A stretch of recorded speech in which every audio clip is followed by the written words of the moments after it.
Good morning, basketball fans. And as you can tell, I'm back with another video with my post trade deadline Eastern Conference analysis.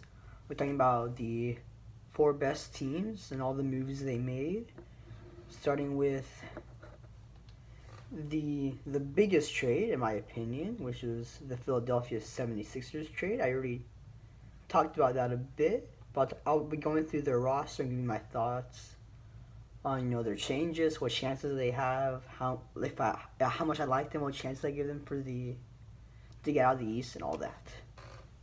Oh yes, I will start with. Actually, no, I'm gonna start with the Celtics because they're the only team that didn't make a move.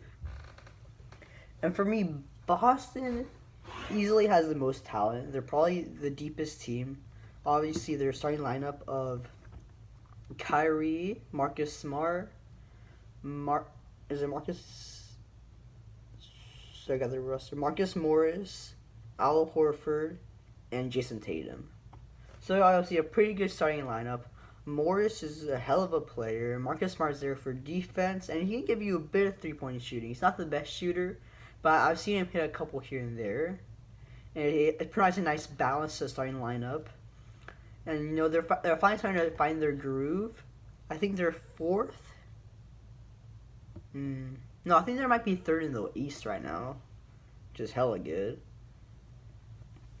And I like their moving Gordon Hayward to the bench when he was struggling, and he's doing better, but he's still.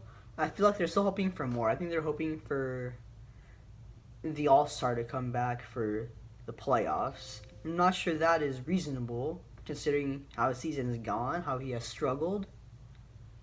But we'll see how that goes. And also, they did not make any moves, which was interesting, as all the other Eastern Conference teams were going for an arms race, as they call it, getting a bunch of big name, big time players, and they did not make any moves.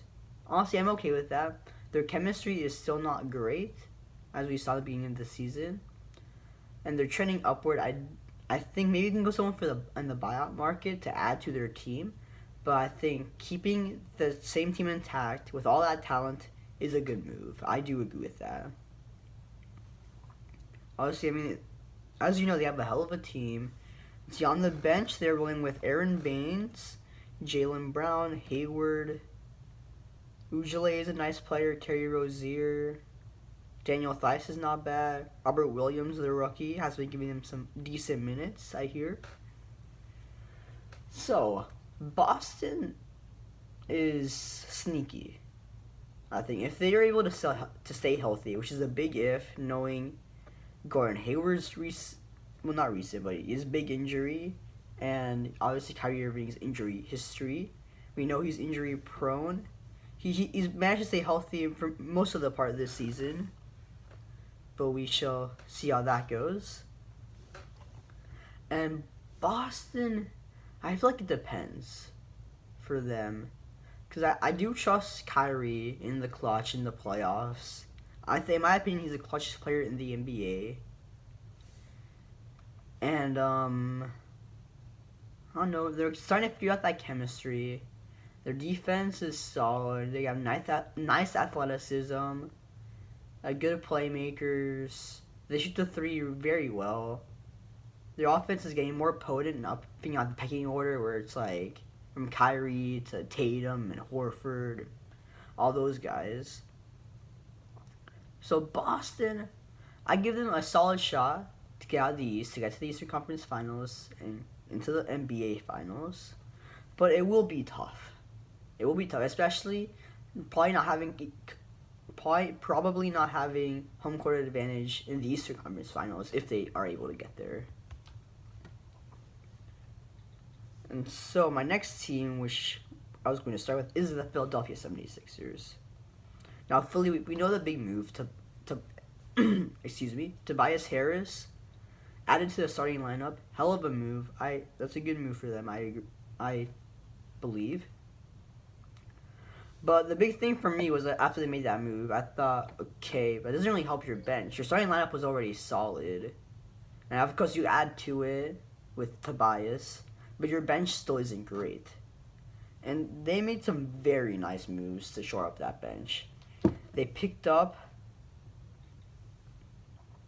on that bench. They picked up James Ennis from Houston for that defense. Amir Johnson has been decent this year. He doesn't play that much, but I hear he's okay.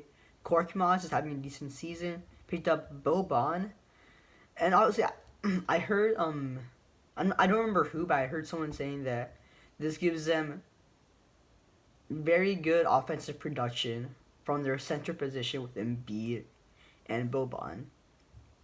So I think you probably play Embiid 35 minutes a game in the playoffs, and you give Boban 10 to 15 minutes. And I think that's solid. He's a good defender, solid offensive player. I like adding him to that team to shore up that bench. That does help them a good amount. They already had TJ McConnell, who's a nice player, has been really done a good job of shoring up that bench, I believe. And I picked up Mike Scott, a nice 3-and-D player, pretty good 3-point shooter. He can probably add a couple of threes here and there for the team. That's what he's there to do. And then might be not their best, but their most underrated move. Picking up Jonathan Simmons, the former San Antonio Spur. Obviously, Simmons, he struggled this year with Orlando, but it's Orlando. I'm not knocking him too hard on that.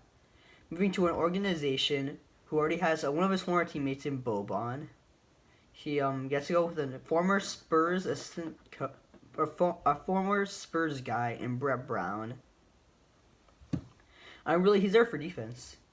He's there to drive hard to the rim, make plays here and there, bring that experience that he got with the Spurs, bring that very good defense, and lockdown defender. So honestly, Philadelphia, if they can get their chemistry together for the playoffs, damn it, that's a scary team. That would be damn. Because the starting lineup might be the best in the league, aside from like Golden State. But wow, I mean, shoring up that bench, McConnell, Ennis, Scott, Boban, Jonathan Simmons. They already had Korkmaz. Obviously, I don't like that they had to give up Shamet, who was having a really good season. But picking up Simmons, picking up Ennis, big moves all around.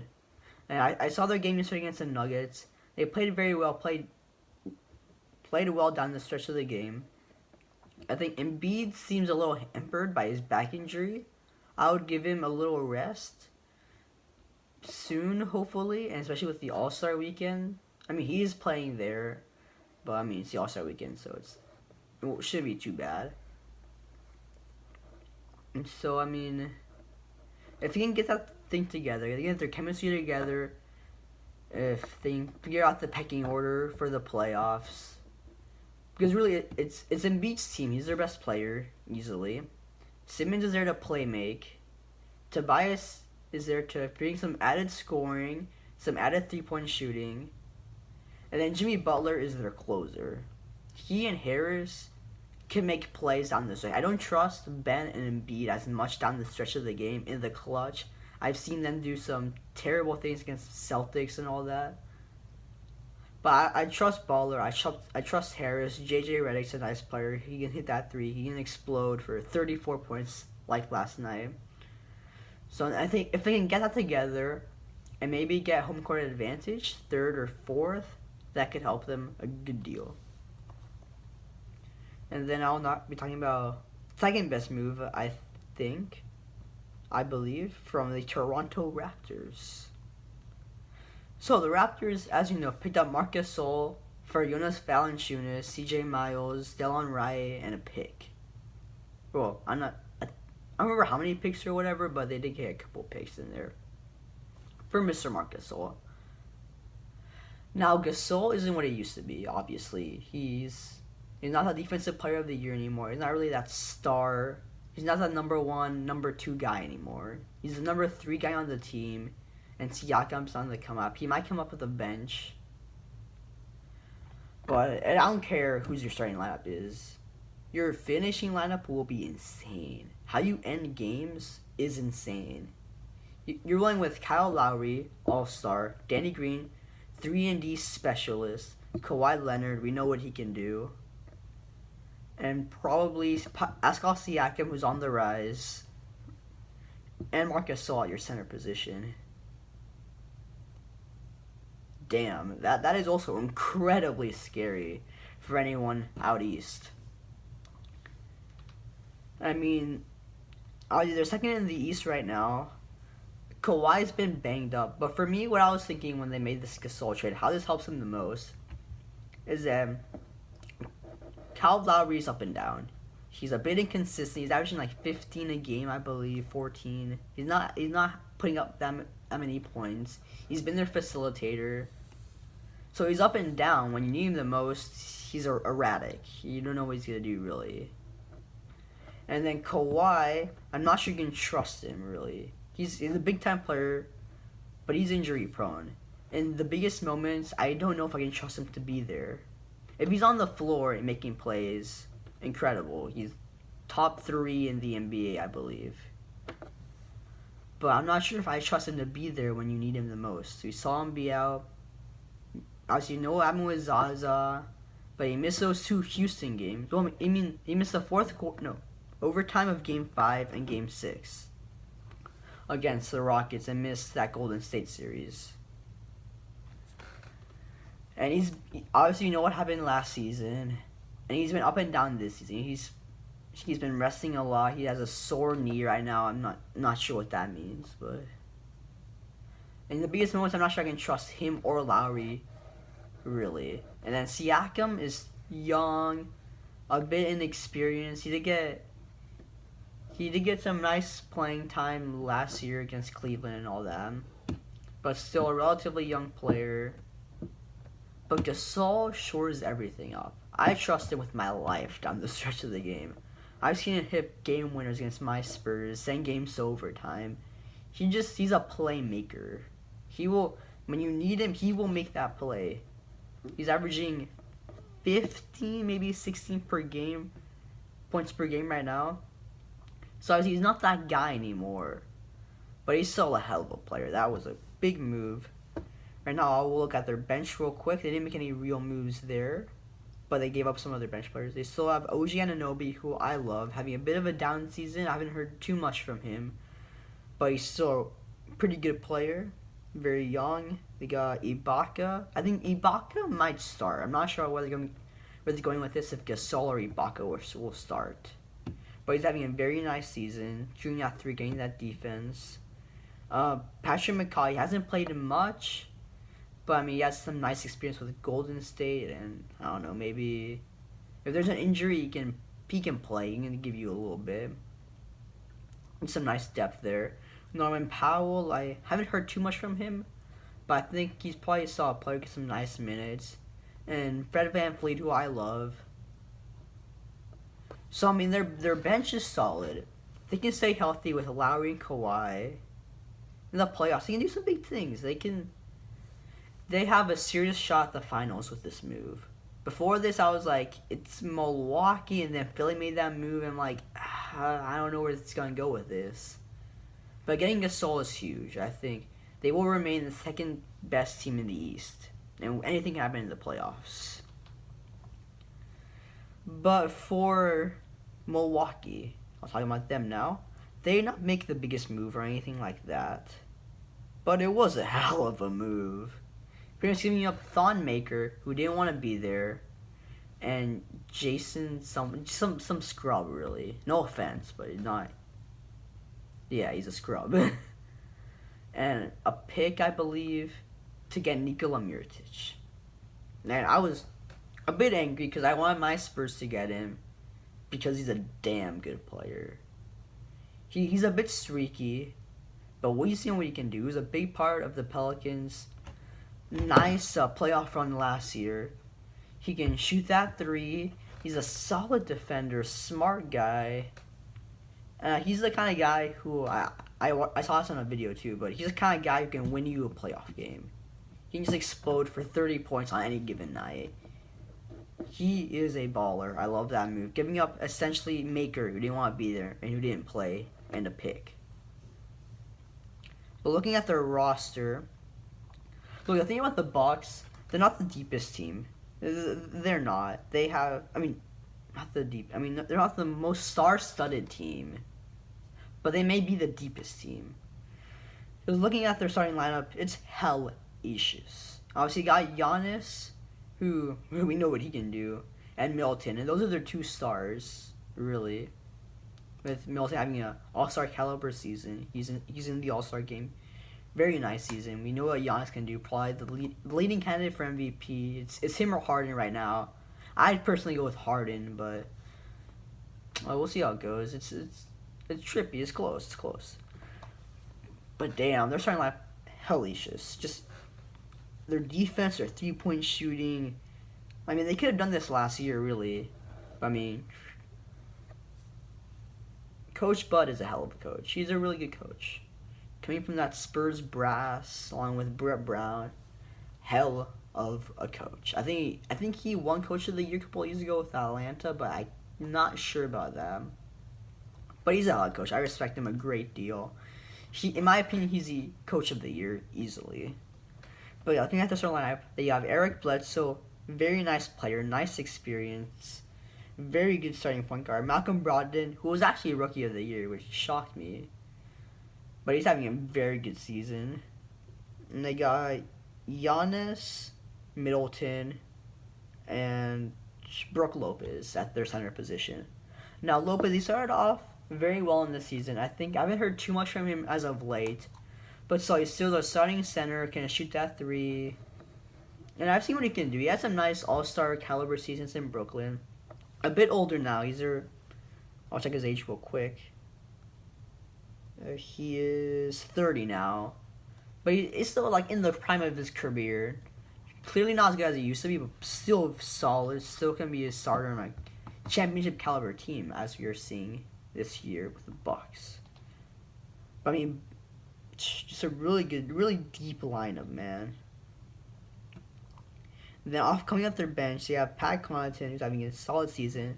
Dante DiVincenzo, I love this pickup from the draft. He hasn't played much, but maybe next year or in a couple of years he can be a nice contributor. But this year he's not too big time. George Hill, good pickup from them. More experience. It's a nice player come off your bench. He is 32, so nice, very nice experience, as we can tell. Was in the finals last year with Mr. LeBron James. They have Ilyasova, who I love. I love this guy. This guy spaces the floor, fights hard for rebounds, solid defender. He's not having that much of a great season, but he's a great contributor off the bench. In the playoffs, I trust him a great deal. Last year, he and Bellinelli, from my Spurs, let's go. He and Bellinelli really helped that young Sixers team, and they played very well for them in the playoffs. And he's a pretty good player, pretty solid player. Not having too great of a season, but I still trust him. They got Mirotic, obviously, from the trade, who I already talked about. Shoot the threes, faces the floor, solid defender, all that. Tony Snell having a pretty solid season. I like him too. Good defender, good shooter. And DJ Wilson, who I hear is a bit of a baller. But good moves. Good moves all around. I think Milwaukee is still number 1. I think I would move Toronto to number 2 with their Marc Gasol pickup. I think Philly and Boston are really close, neck and neck. But I feel like Philly makes a lot of really good moves. And obviously chemistry will be an issue in these starting games. But they played well yesterday against Denver, who is a very good team. Well, are a very good team, my bad. And they're a scary team. They can figure out those lineups and the chemistry by the playoffs. Really good. We know what Boston can do. They're figuring it out. So I'm very excited for the playoffs.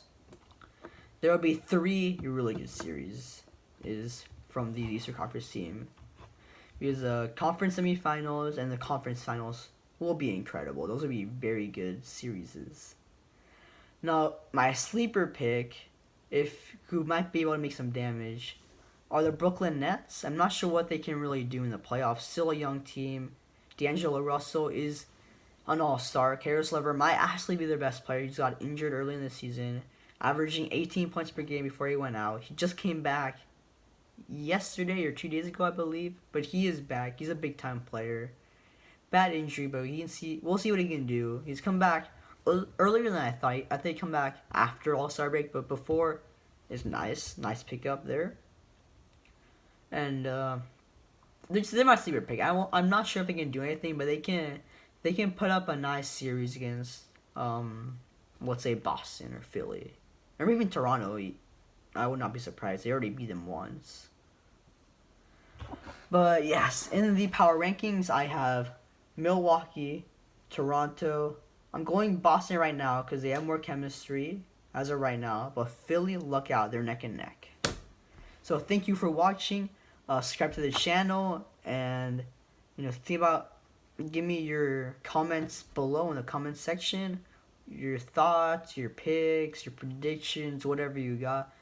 And thank you for watching. Goodbye.